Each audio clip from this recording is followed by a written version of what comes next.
बोल दीजिए भाई, आप उनको बोल दीजिए ना, आप उनको बोल दीजिए, आप उनको बोल दीजिए। और हम आपसे पहले भी मैंने कहा, आज भी कह रहा हूं, नरेंद्र मोदी को दोबारा 2024 में सत्ता से आने से अगर रोकना है तो आइडियोलॉजी की बुनियाद पर पॉलिटिकल मुकाबला होना चाहिए।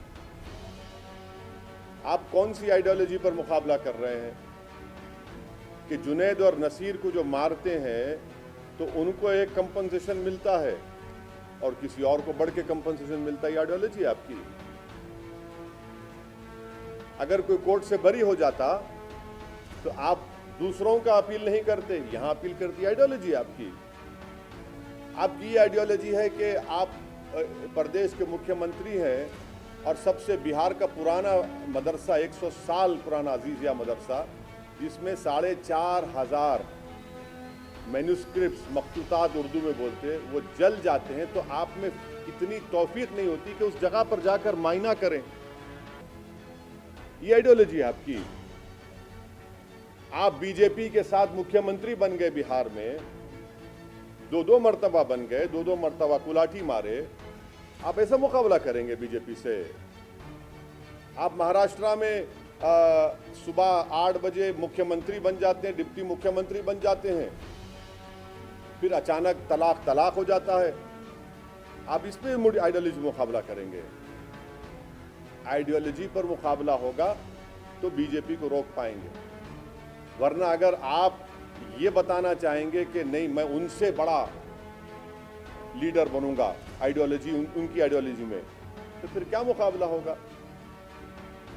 आप सबको साथ लेना चाहते हैं तो फिर आप पॉलिटिकल अनटचेबिलिटी कौन करता है? आप करते हैं, हम नहीं करते हैं। पॉलिटिकल अनटचेबिलिटी आप करते हैं। आप क्या क्या नाम नहीं देते, आप खुद करते हैं ना। अब आप बताइए। और एक बात सुनिए, इनकी हिपोक्रेसी देखिए। अभी आपने नाम दिया था एक नेता का, आपने नाम दिया था, वो बेचारे करप्शन की बात कर रहे हैं। उनके लीडर पार्लियामेंट में इतनी बड़ी फोटो दिखाते करप्शन की। अरे सुन तो लीजिए। अरे सुन तो लीजिए। अरे सुन अच्छा, सुन तो लीजिए ना। तो ये है, ये इसका जवाब ये है यार। अच्छा, अरे भाई, अरे मुल्ला जी के सामने क्यों कर रहा है? प्लीज, फिर आप हम पे आ जाएगा। ये राजस्थान के मुसलमानों को ये तय करना पड़ेगा कि जब कोर्ट से उनको इंसाफ मिलता है तो जिसको उन्होंने अपना रहबर माना, जिसको अपना लीडर माना, जिसको अपने झोली भर भर कर आपने कांग्रेस को वोट दिया, आज जब मुसलमान बच्चों को हाई कोर्ट से रिहाई मिलती है तो राजस्थान की सरकार इस तरह का पोजीशन लेती है। और उन लोगों का भी काम है जो कांग्रेस के मुसलमान लीडर हैं, वो भी तो मुंह खोलें। हम बाड़मेर में रैली किए तो कह दिया कि हमारे इस बार भीड़ पाकिस्तान से आई। हमारे इतने लोगों को वीजा क्या अमित शाह ने दिया था हमारे लिए?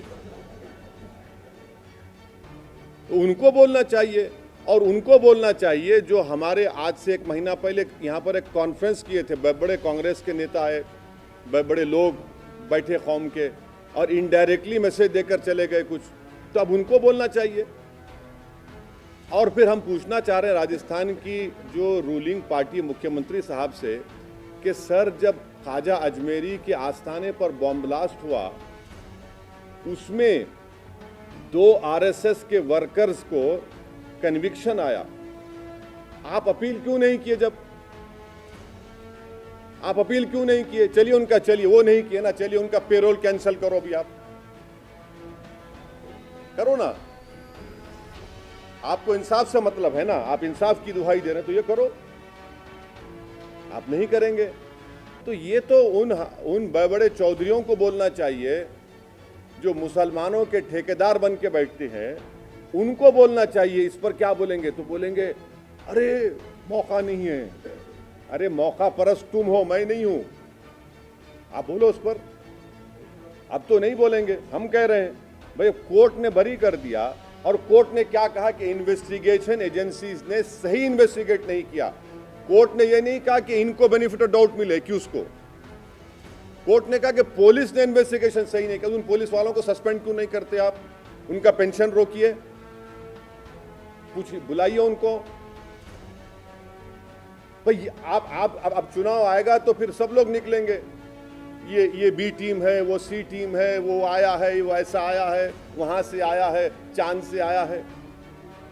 अब बोलिए, आपका वो सवाल वाजिबी है, मगर ये तो सवाल मुख्यमंत्री को और कांग्रेस के मुस्लिम एमएलएज हैं, उनको देना चाहिए।